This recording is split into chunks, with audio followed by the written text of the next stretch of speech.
સગીર બાળાની અશ્લીલ ફોટા વિડીયો વડે બ્લેકમેલિંગ કરનાર આરોપી ઝડપાયો। કાપોદ્રા પોલીસની સર્વેલન્સ ટીમે ગણતરીના કલાકોમાં ઝડપી લીધો આરોપી।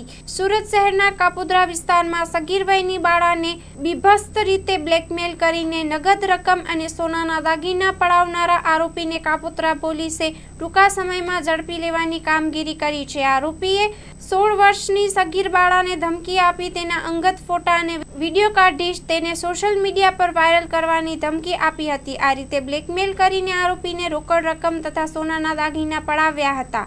આ ઘટનાની ગંભીરતા સમજતા કાપોદ્રા પોલીસ સ્ટેશનમાં તાત્કાલિક ગુનો નોંધી ભારતીય ન્યાય સંહિતા 2023ની કલમો 75(2), 78(2), 308(2), 308(3), 351 તથા POCSO અધિનિયમ અને IT અધિનિયમની લગતી કલમો હેઠળ ગુનો નોંધવામાં આવ્યો છે। સંદર્ભિત પોલીસ અધિકારીઓના માર્ગદર્શન હેઠળ સર્વેલન્સ સ્ટાફે ટેકનિકલ સાધનો અને બાતમીદારોની મદદથી આરોપીને લોકેશન પરથી ટ્રેસ કરીને ઝડપી લીધો છે।